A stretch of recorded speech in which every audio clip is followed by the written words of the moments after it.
Quero saudar você, mais uma vez, com a paz do nosso Senhor Jesus Cristo. O nosso Deus, Ele é poderoso, Ele é majestoso, e Ele merece toda a honra, toda a glória e todo o louvor. Todos aqueles que têm fôlego de vida, louvem ao Senhor. Amém. Aleluia. Nós temos que reconhecer a santidade de Deus, a grandeza de Deus em todo o tempo, em todas as situações. O louvor ele tem que estar continuamente nos nossos lábios, não apenas no momento da alegria, mas também no momento das dificuldades. Quando nós reconhecemos Deus também no momento das nossas dificuldades, Ele é adorado e Ele também é glorificado. Nosso último encontro nós meditamos sobre o tema poder humano versus poder divino de Jesus. Uma imagem que sempre me impressionou foi a imagem do rebelde desconhecido que ganhou fama em todo o mundo como uma figura heróica após ter sido filmado e fotografado na Praça da Paz Celestial de Pequim. Aquele tanque, aquela imagem daquele tanque vindo em direção a ele e ele se posta na frente do tanque. O tanque tenta virar para um lado, ele vai para o lado. Vira para o outro, ele vai para o outro. Ele sabe que ele vai morrer, mas ele está ali como uma representação de alguém executando um sacrifício. Isso aconteceu em 5 de junho de 1989. Apesar do gesto desse homem não se dobrando às forças do governo ser algo importante, ele acabou morto. E a morte dele não mudou muita coisa. Ficou um símbolo, mas aquele povo continua debaixo de um peso, de um jugo, porque o sacrifício dele foi apenas um sacrifício humano. O verso que ficou da semana passada, de João 19:10, que diz: Disse-lhe então Pilatos: Você não me responde? Não sabes que eu tenho poder tanto para te soltar como para te crucificar? Nesse evento do rapaz que enfrentou o tanque, nós vemos um homem lutando contra o poder humano, e isso apesar de honroso e muitas vezes necessário, é fadado ao fracasso.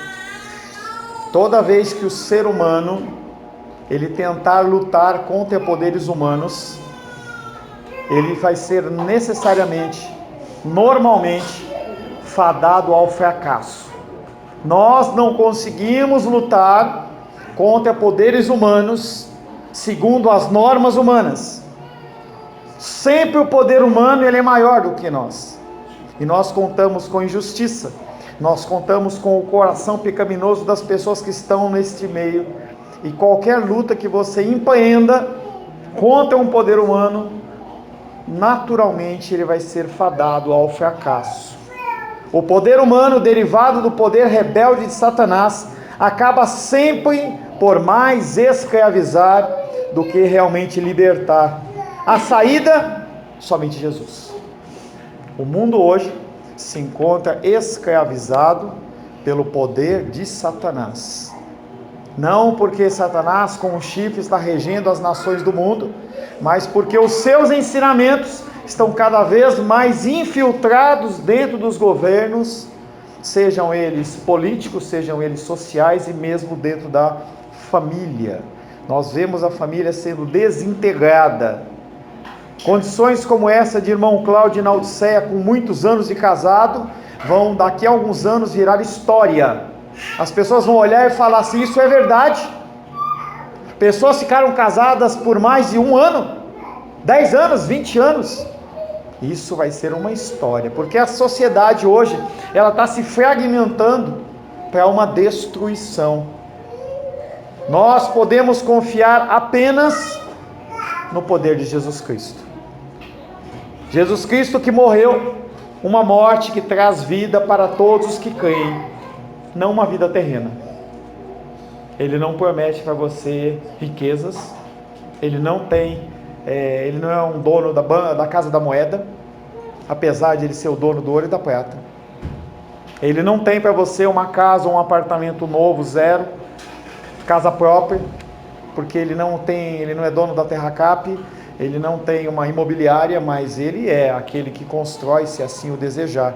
Mas você não pode ficar preso a coisas materiais, mas uma certeza você tem que ter: você fechando os olhos aqui na terra, você vai abrir os olhos e encontrar o Senhor. Isso é a certeza. Não vai haver mais pranto. Falava para o irmão Cláudio, ele não vai sentir mais dores, não vai ter mais dificuldades, porque perante o Senhor essas coisas não existirão mais. E você tem que investir a sua vida no eterno e não no temporal. Não quer dizer que você vai ficar à mercê e você não vai fazer nada. Eu não vou orar, não vou estudar, não vou trabalhar. Não é isso. Eu estou falando que não pode ser o propósito principal da sua vida. Passei num bom concurso, se deleite, se alegre, mas não fica nessa de que agora eu preciso de um outro, eu preciso de um outro, eu preciso de um outro, enquanto eu não... Isso não é propósito divino de Deus. A palavra de hoje tem um título que dá continuidade ao título da semana passada, que é: eu escolho servir a Jesus. Você tem escolhas. Você não tem escolhas no que tange a salvação. Quem determina é Ele. O nosso Deus, Ele é soberano. A nossa igreja, ela crê num Deus soberano. Mas você tem escolhas a fazer na sua vida. Você pode decidir coisas, situações, o que você vai estudar, com quem você vai casar, e você vai ter que lidar com essas coisas. Filhos nascem e você vai ter que cuidar deles. Você vai ter que ensiná-los. Todos são questões de decisões. Todas essas decisões, elas são pautadas em você servir a Cristo ou não servir a Cristo. Lourdinha citou uma passagem de Isaías, em que Isaías, ele fala: eis-me aqui. Será que você está disposto a se colocar à disposição de Cristo? Ou você vai continuar se alimentando espiritualmente, domingo após domingo, e não vai colocar nada em prática? E quando eu digo colocar em prática, é com terceiros. Quero convidar você, mais uma vez, a abrir a palavra de Deus no Evangelho de João, capítulo 19.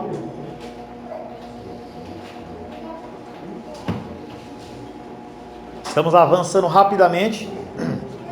Já estamos praticamente no metade do Evangelho de João, capítulo 19. E se Deus assim nos permitir, em breve estaremos finalizando João para iniciarmos um novo estudo.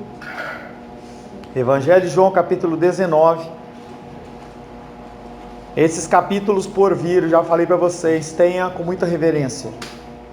Nós estamos falando do sacrifício de Cristo por mim e por você. Evangelho de João, capítulo 19, verso 10 em diante.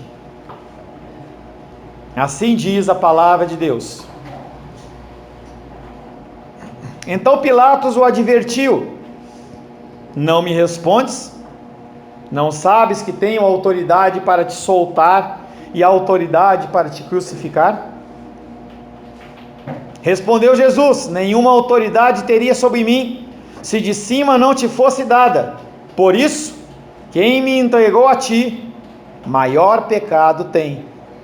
A partir deste momento, Pilatos procurava soltá-lo, mas os judeus clamavam: se soltas este, não és amigo de César. Todo aquele que se faz rei é contra César. Elcio, por que vocês não estão com Bíblia? Algum motivo? Vocês não estão com Bíblia por quê? Verso 12 novamente. A partir deste momento, Pilatos procurava soltá-lo, mas os judeus clamavam: se soltas a este, não és amigo de César. Todo aquele que se faz rei é contra César. Evangelho de João, capítulo 19, verso 13.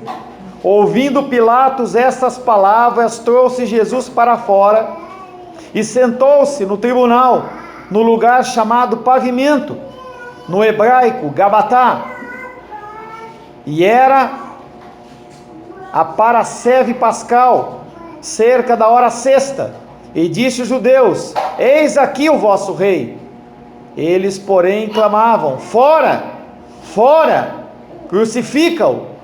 Disse-lhe Pilatos: hei de crucificar o vosso rei? Responderam-lhe os principais sacerdotes: não temos rei, senão César. Então Pilatos o entregou para ser crucificado. Palavra do Senhor. Amém? Senhor, em nome de Jesus, nós lemos mais uma porção da Tua Palavra. Caminhamos, Pai, para a Tua crucificação.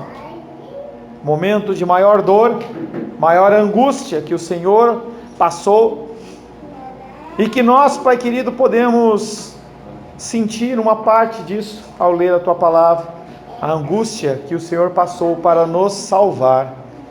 Pedimos que o Teu Espírito Santo nos dê o espírito de entendimento, que as nossas mentes, Pai, possam ser focadas na Tua Palavra, que todo e qualquer, Pai querido, incômodo externo possa ser desvinculado da nossa mente, e nós possamos, Pai querido, ficar ligados apenas no Senhor, que nós possamos, Pai, segundo a Tua graça e misericórdia, estarmos aqui, Pai querido, de corpo, alma e espírito. Peço também, Pai querido, que mais uma vez o Senhor me capacite. Não há em mim capacitação, direito, há autoridade, mas eu peço que primeiramente o Senhor fale comigo, e que também, Pai querido, o Senhor fale com os meus irmãos e irmãs, e que nós possamos, segundo a Tua graça e a Sua misericórdia, receber um recado santo para os nossos corações, para dirigir a nossa vida e iluminar os nossos caminhos, em nome de Jesus, amém. Graças a Deus. Mantenha a Bíblia aberta em João capítulo 19. Eu escolho servir a Jesus. O primeiro versículo que nós vamos meditar na sequência do que nós lemos na nossa abertura é João 19:11, que diz: Jesus lhe respondeu, não terias poder algum sobre mim, se de cima não lhe tivesse sido dado a ti, e por isso, quem a ti me entregou tem maior pecado. Nenhum poder terias. Eu fico imaginando essa cena de um homem, um governador romano, com toda a autoridade e todo o poder, com vários e vários exércitos à sua disposição. Roma dominava o mundo conhecido, no mínimo uma corte de 1000 soldados, havia ali um poderio bélico forte, e Jesus Cristo olha para ele e fala: nenhum poder você tem, se do alto não viesse. Em sentido geral, o que ele está explicando aqui é que nada acontece no mundo senão pela ordenança ou permissão divina. Nada acontece na sua vida, na minha vida, no Brasil, no mundo, sem que haja a permissão de Deus ou a ordenança de Deus. É como se Cristo dissesse a Pilatos: ainda que ele pensasse poder fazer qualquer coisa, na verdade, ele era pau mandado de Deus. Ele só fazia o que Deus mandava. Este mundo, ele é regulado pela vontade de Deus. E por mais que os ímpios se esforcem, contudo não podem mover um dedo, senão segundo o poder de Deus assim o dirigir. São verdades das Escrituras, que se você tem esse entendimento e gravado dentro do teu coração, as lutas e reveses que vêm sobre a sua vida não vão te abalar. Nem morte, nem perda de emprego, nem problemas financeiros, nem problemas emocionais. Nada pode te abalar, porque você sabe que tem alguém cuidando disso. É o exemplo que eu dou em relação às crianças. As crianças, elas não estão preocupadas se vai ter alimento. Nós passamos por uma coisa diferente, nunca tinha passado. A minha família, a família do Sebastião, a escola onde os nossos filhos estudavam fechou. Simplesmente. Na terça-feira, os nossos filhos dormiram, na quarta-feira dormiram estudando numa escola e acordaram estudando em outra.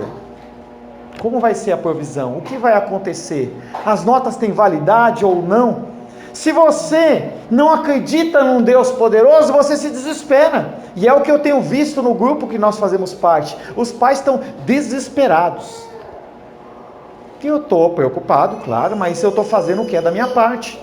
Fui lá na escola, conversei com o secretário, conversei com a pessoa da coordenação, e as coisas elas vão naturalmente caminhando.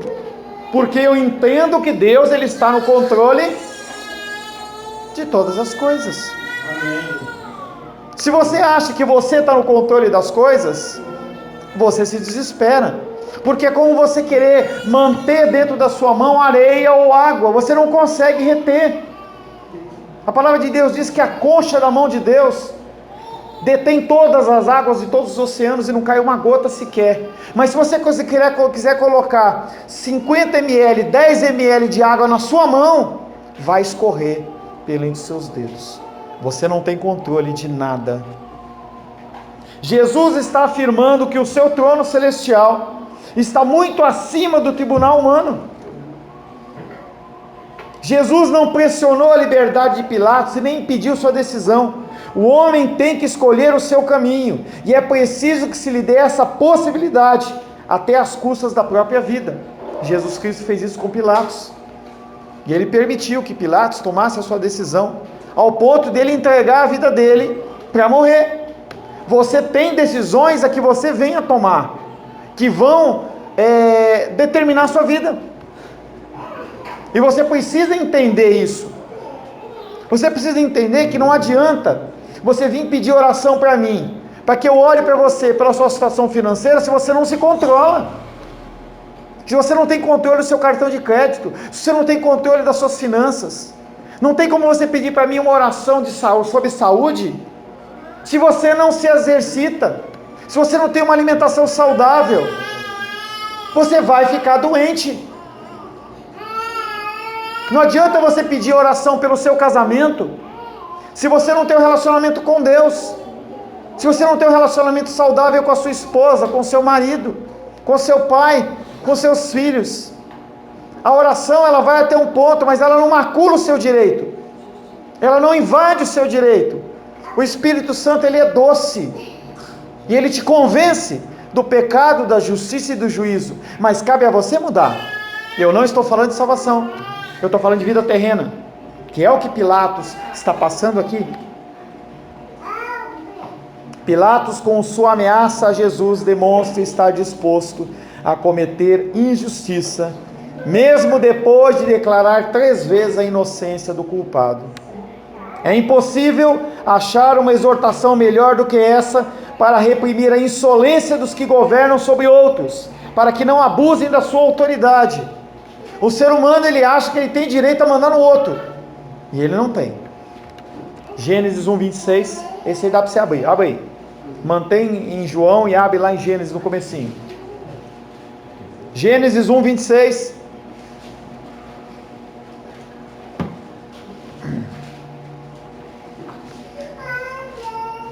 Assim diz a palavra de Deus, Gênesis 1:26.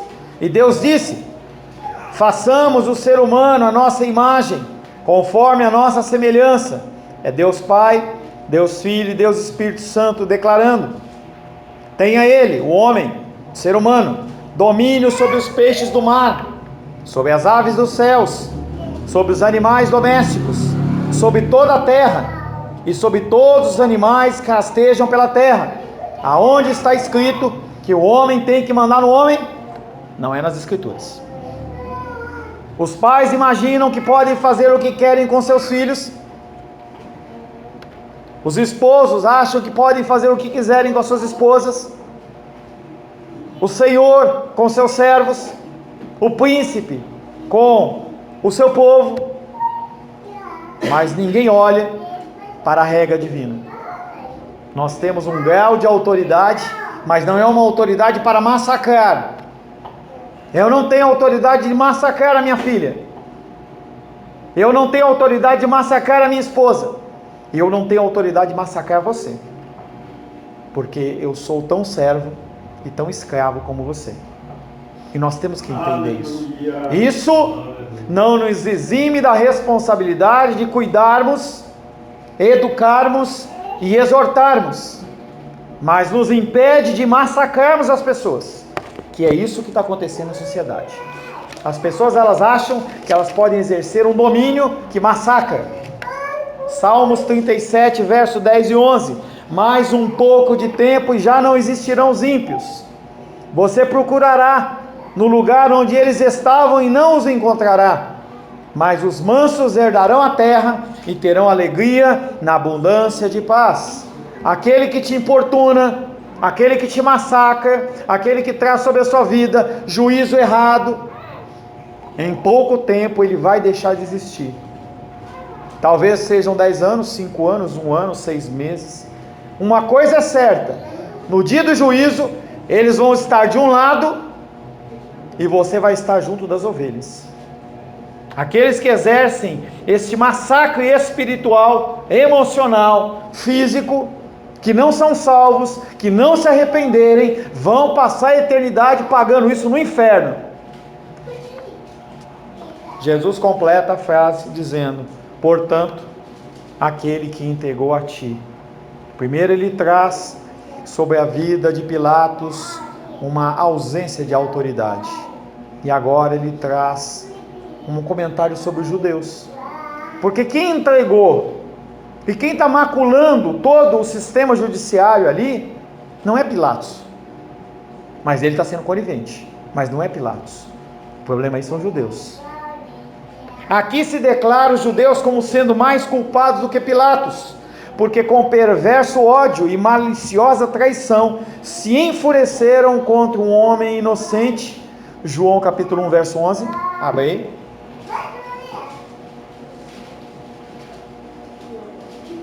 João 1, 11.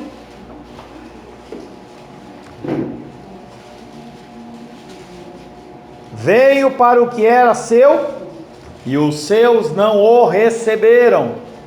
Os judeus, ele veio para os judeus, e os judeus o rejeitaram. Esta circunstância torna a culpa deles mais hedionda e menos justificável. Constrange um governo divinamente designado de Pilatos a satisfazer seus desejos ilícitos. Pastor, como que o domínio de Pilatos, como que o controle de Roma foi estabelecido por Deus? Nós vamos ler o versículo, só uma citação. Nenhum poder, nenhuma autoridade que existe na terra ou é, senão constituído por Deus. Aqueles homens veem o governo de Pilatos e tentam macular aquele governo. Por várias vezes aquele homem tenta soltar Jesus Cristo e aqueles homens continuam forçando a barra. Romanos capítulo 13, verso 1 e 2 diz: que todos estejam sujeitos a autoridades superiores. Cuidado, você tem que estar sujeito à autoridade superior enquanto ele estiver perante as Escrituras. Mesmo um governo político, mesmo um governo social, mesmo um governo emocional, a base sempre é as Escrituras. Enquanto as autoridades, seja na escola, seja no cinema, seja no governo, estiverem tratando dentro de um conceito legal correto, que não ataque ou seja contrário às Escrituras, a sua obrigação é obedecer. Romanos 13, 1, 2: que todos, crentes e não crentes, que todos estejam sujeitos a autoridades superiores, porque não há autoridade que não proceda de Deus. A de Pilatos, Jesus Cristo falou: a autoridade que você tem é de Deus. Não há autoridade que não proceda de Deus, e as autoridades que existem foram por eles instituídas, por mais que você olhe e fale: como é possível isso? Aleluia. Quando eu penso em Hitler, quando eu penso em Lenin, quando eu penso em Mussolini, quando eu penso em Saddam Hussein, quando eu penso em Bin Laden, todas as autoridades foram constituídas por ele. Mesmo que eu não entenda, mesmo que você não entenda, eu tenho que me sujeitar a essas autoridades quando elas são fora das Escrituras? Não! Verso 2: assim, aquele que se opõe à autoridade resiste à ordenação de Deus, e os que resistem trarão sobre si mesmos condenação.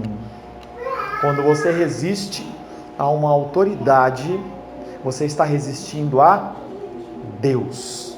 Filhos que resistem aos pais, dentro das Escrituras, estão resistindo a Deus. O salteador, o ladrão, que por sua própria mão mata um transeunte, é com justiça encarado com profunda aversão. Mas aquele que, sob as formas de um processo judicial, entrega à morte uma pessoa inocente é muito mais perverso. Cristo, entretanto, ele não aumenta a culpa de um em detrimento do outro. O que ele está falando é: todos são culpados, mas aqueles são mais. Pilatos, ele tem uma autoridade e ele podia dizer não, mas o que ele faz? Ele vai no embalo do mundo. E muitas vezes eu e você temos seguido a mesma sequência. O mundo nos força a fazer de uma certa maneira. Nós temos a opção de agir certo ou agir errado. Aleluia. João 19:12. A partir desse momento, Pilatos procurava soltá-lo, mas os judeus gritavam: se você soltar este homem, não és amigo de César, pois todo aquele que se faz rei declara-se contra César. Daí em diante, isto é, do momento em que Jesus deu a resposta no verso 11, Pilatos procurou libertá-lo, seja para desconsiderar o caso, seja para mostrar seu poder perante os judeus. Mas a seguir aparece uma nova situação. Enquanto Pilatos está olhando para aquela situação toda, e ele está falando: é os judeus e eu, ele fala: eu vou soltar. Mas é que aqueles homens falam: se você soltar esse homem, você não é amigo de César. Eles trazem a figura de uma autoridade superior a Pilatos, que é o próprio imperador romano.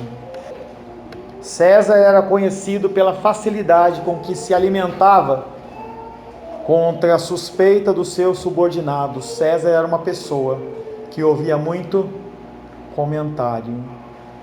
Da igreja onde eu fui saído, eu fui basicamente saído por causa desse tipo de situação. Pessoas, elas são influenciadas por comentários de terceiros. César era assim. E ele tomava decisões emocionais e muitas vezes as punições dele eram cruéis. Em ocasiões anteriores, as autoridades judaicas tinham comunicado seu descontentamento com Pilatos. E Pilatos deve ter pensado: será que esses homens vão novamente reclamar para César de mim? Entendendo que o governo de Pilatos, ele era um governo que tinha que manter a ordem e a decência naquele lugar, mas que tinha que manter o entendimento de que a lei local era a que vigorava, desde que ela não atacasse a lei romana. E aí Pilatos, ele fica numa situação: o que eu faço? Se eu solto Jesus Cristo, e a autoridade local, que é o Sinédrio, traz todo dentro da regulamentação deles, dizendo que ele é culpado, se eu solto e eles vão para César, eles vão me julgar, e vão me tirar desse posto, e vão me matar. João 19:13. Ouvindo estas palavras, Pilatos trouxe Jesus para fora e o fez sentar no tribunal, no lugar chamado Pavimento, em hebraico, Gabatá. Pilatos ouviu as palavras daqueles homens. Não era mais um confronto apenas entre Pilatos e os judeus. Era um confronto entre Pilatos e o Império Romano. Confrontado com essa pressão, Pilatos entende que o julgamento deve ser declarado, e sobre a acusação original de sedição, ou de rebeldia, ou de desejo de ser um novo rei e tomar o poder de César. Em conformidade com isso, ele trouxe Jesus para fora e sentou-se na cadeira de juiz. Porém, mesmo sem saber, Pilatos, ele não estava executando aquilo por causa da pressão dos judeus, nem pelo medo dele em relação a César, mas ele estava ali executando um propósito divino. Isaías 53, 10. Aprove a Deus moer. Mais alto? Aprove a Deus moer. Isaías 54, 53, 10. Tem que decorar o resto. Todavia ao Senhor agradou moê-lo, fazendo-o enfermar. Quando der a ele a sua alma como oferta pelo pecado, verá a sua posteridade e prolongará os seus dias, e a vontade do Senhor prosperará nas suas mãos. O que Pilatos estava fazendo era cumprimento da vontade de Deus. Interessante também que a palavra hebraica Gabatá, ela significa lugar glorioso, lugar grandioso. para que do céu, portanto era próprio que Cristo fosse condenado em um lugar grandioso, para que vindo do céu, segunda vez como supremo juiz, nos absolvesse do último dia. A morte de Jesus será a sua exaltação. João 19,14.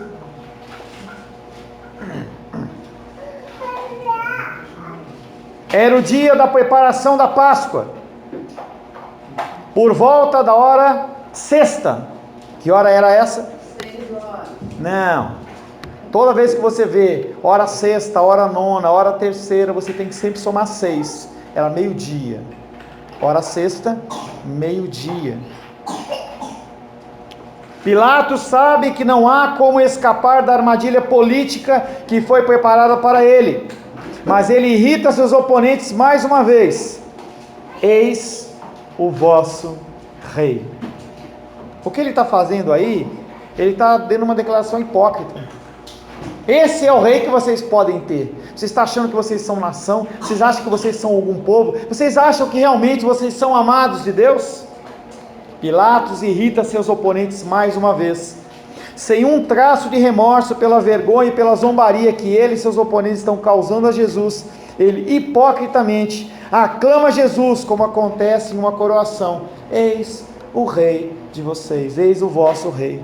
Pilatos não é tolo, ele está perfeitamente consciente de que a fidelidade das autoridades judaicas a César não é nada mais do que uma hipocrisia política, demonstrada para assegurar que ele irá condenar Jesus à cruz.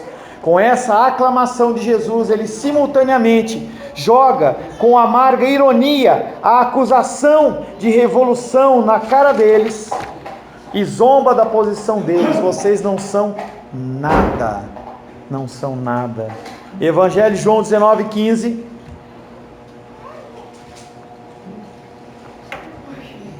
Eles, porém, gritavam: fora, fora, crucifica-o. Então Pilatos perguntou: devo eu crucificar o rei de vocês? Os principais sacerdotes responderam: não temos outro rei além de César. A tática de Pilatos simplesmente enfureceu mais a multidão. João 19,15. Eles, porém, gritavam: fora, fora, crucifica-o. Então Pilatos perguntou: devo eu crucificar o rei de vocês? Os principais sacerdotes responderam: não temos outro rei além de César. A tática de Pilatos simplesmente enfureceu mais a multidão.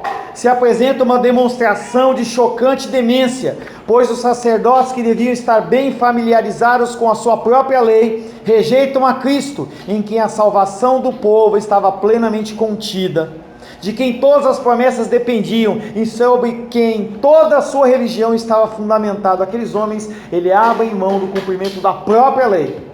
Eles estão reivindicando o cumprimento da sua lei e eles abrem mão da sua própria lei. 1 Reis, capítulo 18, verso 38 e 39. Abre aí.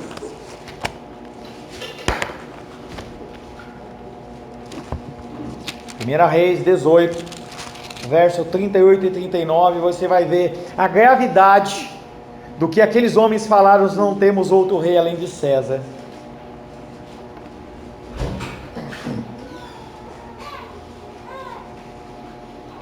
Primeira Reis, capítulo 18, versos 38 e 39.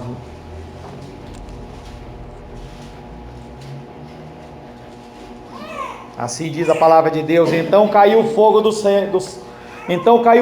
Senhor e consumiu o holocausto, e a lenha, e as pedras, e a terra, e ainda também a água que estava no rego.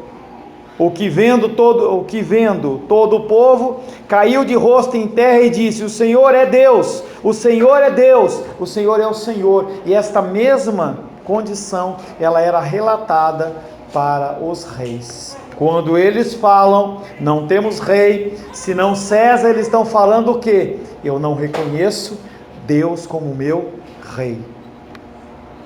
Por insistir com veemência que eles não têm rei senão César, Eles estão não só rejeitando as declarações messiânicas de Jesus, mas estão abandonando a esperança das Escrituras em relação ao Messias. Seu repúdio de Jesus em nome da pretensa lealdade ao imperador acarretava seu repúdio à promessa do reino de Deus. João 1,11 novamente. Veio para o que era seu e os seus não o receberam. O grito do ódio contra Jesus é o ódio contra Deus. João 15, 23.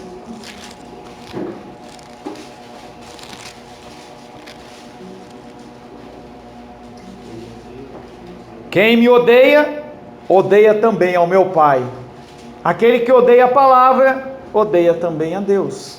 É aquele exercício que às vezes eu faço, falando para as pessoas repetirem que elas odeiam a Deus, e elas falam, não, eu amo a Deus. Eu falei, você segue as palavras? Não, então você não ama.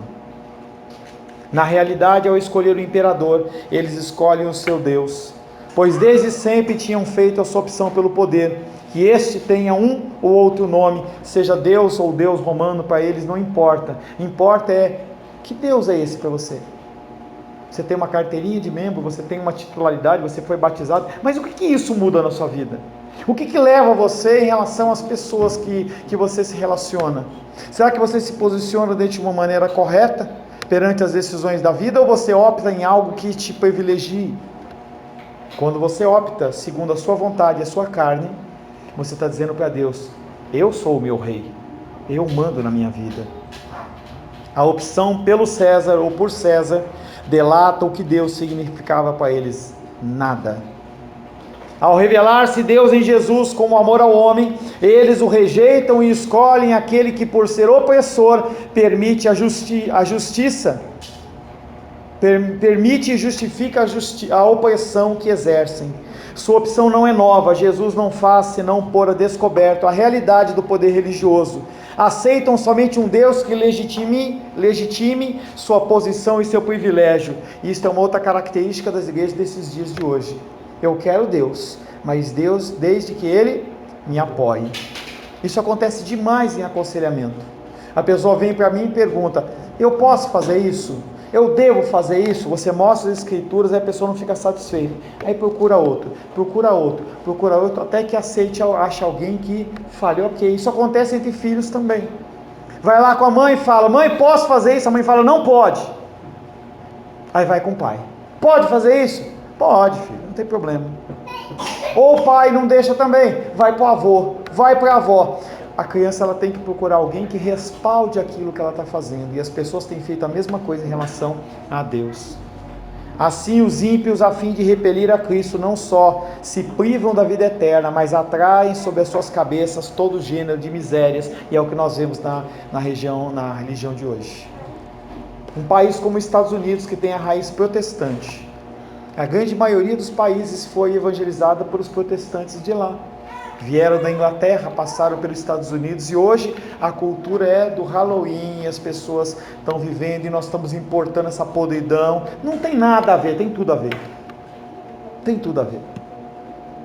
Estava conversando hoje de manhã, a Chile falou assim que agora já importamos também do México o Dia dos Mortos, em que as pessoas elas desfilam na Avenida Paulista vestidas de monstros, zumbis e toda sorte de coisas.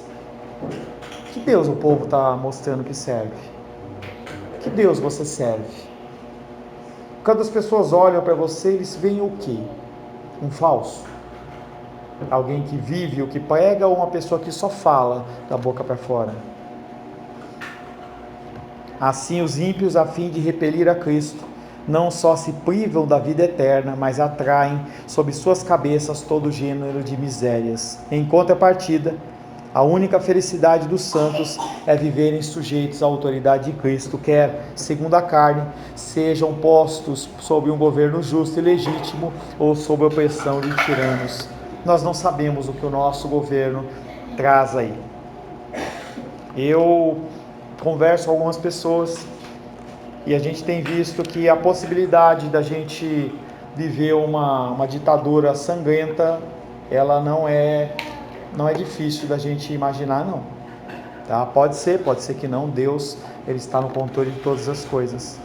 E às vezes a posição nossa pode ser uma posição cômoda, em que você fala, eu sou uma pessoa de bem, eu tenho família, eu tenho trabalho, eu pago os meus impostos. Se tiver que acontecer alguma coisa errada, vai acontecer com o outro. Mas será que é assim o raciocínio cristão? Nós temos que continuar não postando piadinhas em relação ao governo atual, ou querendo derrubar esse governo atual para levantar um novo governo, ou tirar algum presidente da cadeia para ele tomar posse. Não é isso. Mas nós somos seres que temos uma mente, nós temos que meditar em cada situação. Não é porque todo um grupo de pessoas está indo para um lado que eu tenho que ir também. A decisão que você tem que tomar é: se Cristo estivesse aqui, ele faria o quê?